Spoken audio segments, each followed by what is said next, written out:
How do I feel about joining the MCU?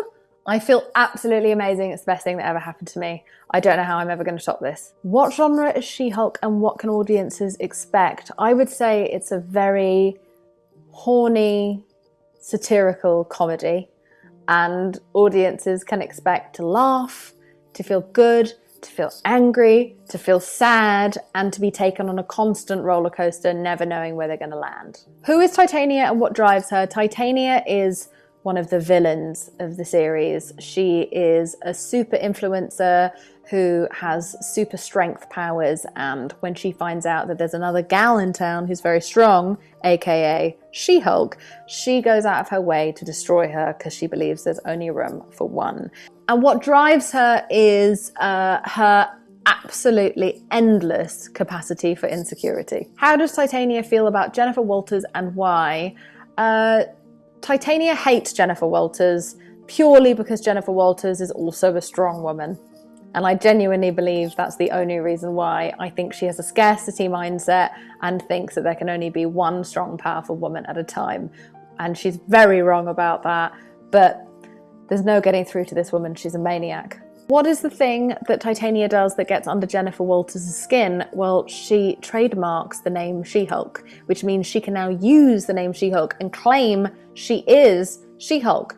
And I'm kind of paying homage to that right now by dressing in green, which Titania also does just to wind up She-Hulk. And she sells products in She-Hulk's names, like dodgy sham products, and is selling them to young, unknowing women, all in She-Hulk's name, and it drives her wild, as well it should. Titania is very over the top, but how do I connect with her personally?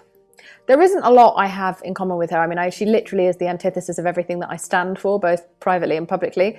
But I think her complete disregard for what other people sort of think of her methods is something that I unfortunately share and need to work on, where she's so focused on the goal that she doesn't always plan out her attack.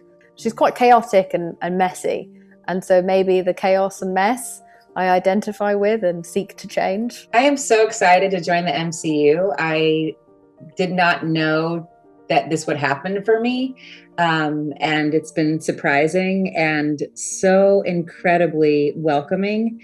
I also had no idea just how big this universe is when I look at my phone right now and I see the people that are blowing me up because I was on episode 5. Just lets me know, however big you think you got, you ain't big till you get into the Marvel universe, okay?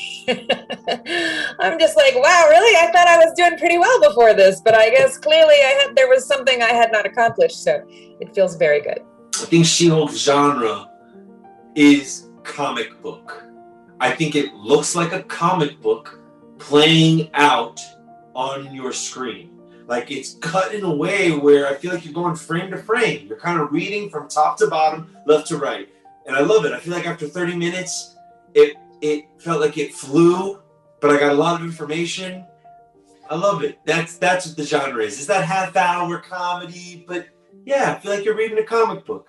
I think that you could check the box with half-hour comedy, specifically single-camera half-hour comedy for She-Hulk, but it would be doing it a disservice because it really creates its own box in a way. I don't know that you can force it into any box. I think that's why I'm enjoying watching it so much, because the intersection between the comedy and the law and the superhero world and also the way that it so creatively brings in so many people from so many different parts of the universe seamlessly within the same episode, and it kind of, there's a new kind of there's a new story, there's a new plot every single day. So it's, but it's also episodic, and it's also surprising. There are things that continue. Like it's doing so many things at the same time. I think it needs its own box. I portray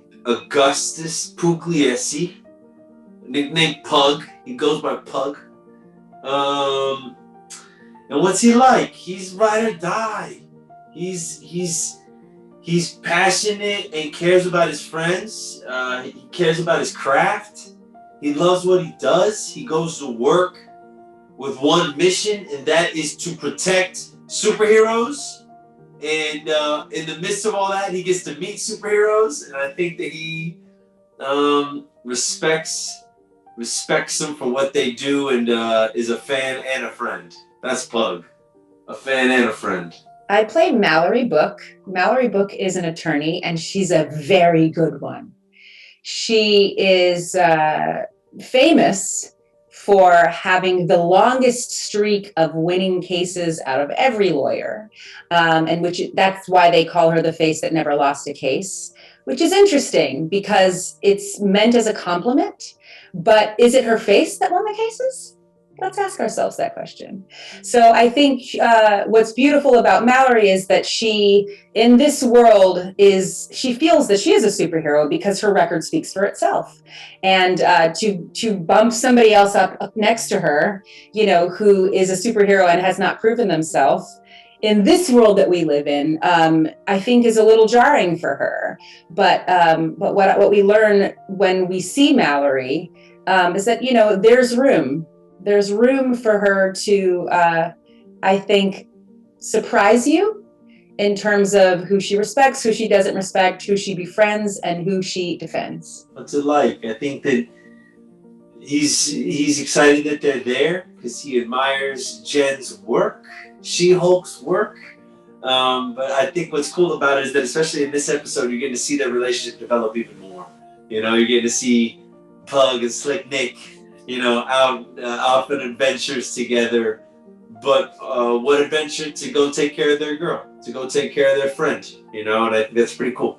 I think historically in the comics, Jen is the one that destroys Mallory's winning streak. So there's a definite reason why she would not like her.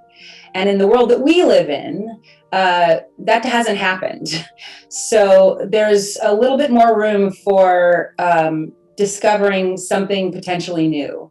She definitely is threatened by this person, but not because she's a superhero, perhaps because she's afforded a tremendous amount of kind of leeway and, in this world that maybe Mallory doesn't feel that she's earned. But they are two women in a world where they are fighting for something similar, even if they're not always on the same side. And so I think it's fun to watch them figure each other out. And I love the fact that Mallory is going to make Jen work a little harder for her respect and her trust. It's a dream. It's a dream I didn't even know I had. It's something that I didn't know to dream this big when I was a kid. I grew up in Orlando, Florida. Nickelodeon Studios was about a 45-minute drive from my house, so that was where my dreams started. Wanted to be on Snick and wanted to be on all that. And so now, in this funny thing that we do, new dreams pop up along the way, and of course, you're watching these incredible projects that Marvel is putting out, and you're like, man, that'd be so cool to play in that world one day. And then one day they call you, and here we are, and now we get to talk about it.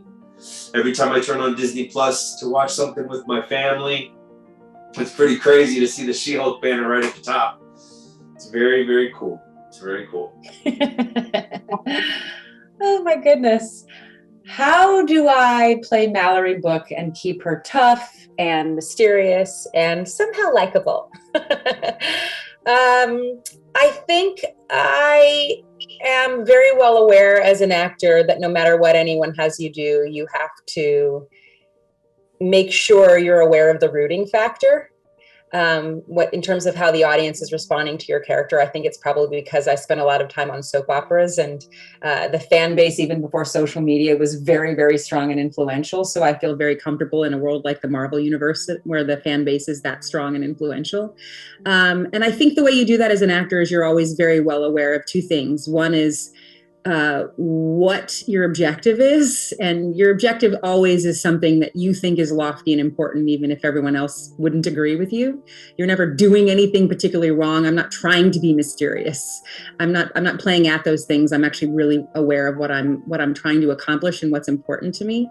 And the other thing is, I'm always looking for the parts of myself that are real that I can share with this character. Even if a Mallory book wasn't drawn to look like me, there are so many similarities we have. And so I want to, engage my sense of humor. I want to engage the part of me that might be afraid. I want to engage the part of me that wants to win. I mean, all of those things are in all of us, and I'm just looking for them in myself. I hope they come away. I hope that audiences, when they finish an episode, I hope that they're smiling. I hope that I hope they got a couple laughs in.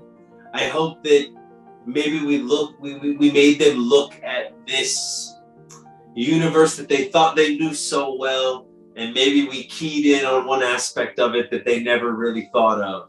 Like Wong watching The Sopranos and getting it spoiled by Madison. Like, that's genius. Like, that's so funny. I don't know, I love that stuff. I hope that audiences leave this series and think, Marvel's done it again! I had no idea that they could do this to me in a totally new way, in a totally new genre, with this character that I didn't know as much about it, and I should look into and read more. I hope we go get more comics. I hope they ask for more of this character and more of this world. And probably the most important thing is I remember after my daughter saw the first 4 episodes at our premiere, she was so excited about this moment that She-Hulk was outside of a bar and these 4 guys come up to her and try to bully her, and she beat them all up. She's a 9-year-old little girl, and she felt like she was a superhero. And I feel like that's why we watch these shows, because we want to believe in our own power over situations where we feel small. And I hope we get a little bit of that, because I think right now we need it. I feel so I grew up reading the Incredible Hulk comics. Like, my brother and I were obsessed with them. And then I really started to dive into She-Hulk over the past couple of years. And I'm so drawn to who she is as Jennifer Walters, and then sort of how, her personality is the same when she's She-Hulk, but she also has this air of confidence to her. And she's so witty and self-deprecating. And she also struggles in ways that I struggle myself. And so I just feel very truthfully connected to She-Hulk and Jennifer Walters. So the opportunity to get to get to be a small part of putting her on screen was such an honor. It's like a pinch yourself type moment. I think a lot of people have been waiting for She-Hulk to join the ranks of the rest of the MCU. She's been there for so long. And so I think it's really fun to see, and specifically to see Tatiana step into her shoes and to see how she's created this character based off of what Jessica Gao and the writers have put together. It's so exciting. She's such a welcome, fresh energy.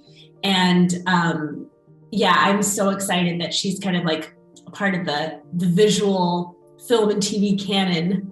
I mean, what's fun about She-Hulk is it's a half-hour legal comedy, right? It's a straight up funny show, but then we also use this humor to dive into deeper emotional, deeper complex ideas of identity and what it means to have a new identity thrust on you. And how do you embrace that when you didn't ask for that? How do you deal with the fact that you just wanted to be a lawyer, and that's hard enough to do that, to be a working woman in a male-dominated space. And then on top of that, now you're sort of this Hulk, superpowered Hulk, are you afraid that you're a diversity hire? That's such an interesting kind of space to play in. I think a lot of fun in the series comes from watching Jennifer, Nikki, and Pug all messing around with each other. They're such a fun threesome.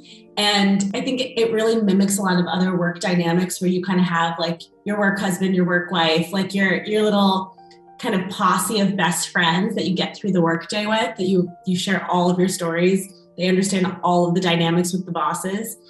And so those scenes are so fun with the three of them. Like, you know, in episode 5, we get to see Nikki and Pug go on their little caper, and that's always just very fun.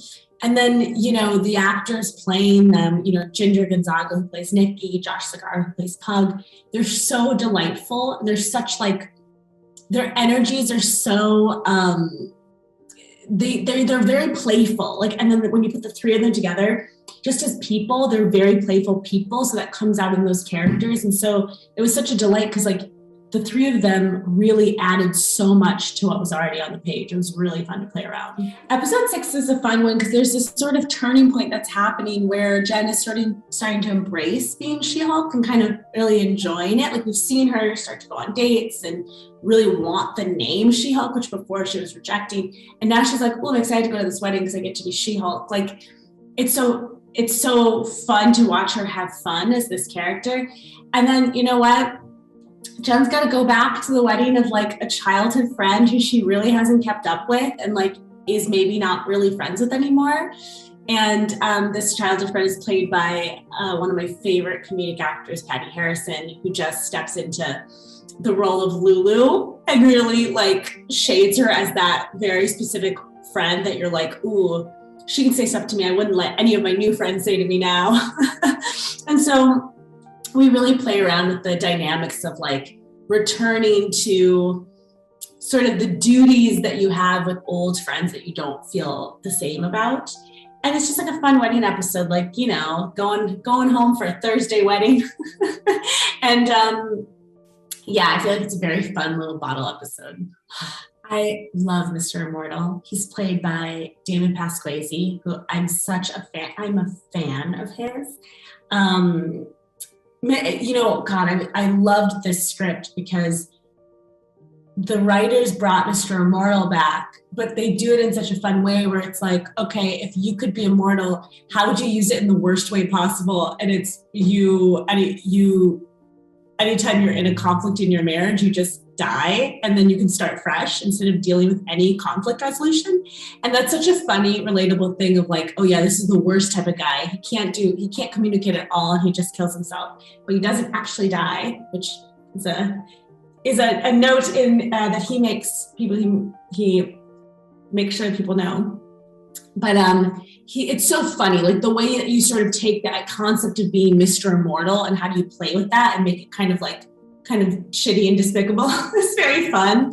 And the actor had such a good time playing him. So that was just like a joy. It was like such a hoot seeing Mallory and Nikki and Mr. Immortal together on their own little caper. And so we really get into the wellness retreat in episode 7, which is one of my favorite episodes. I think there's this question like, is Blonsky, has he been rehabilitated? Does he really mean what he's saying when he says like he's kind of a new man? Or is this another con? And we play around with that. Like, can a person really change? Or can they not?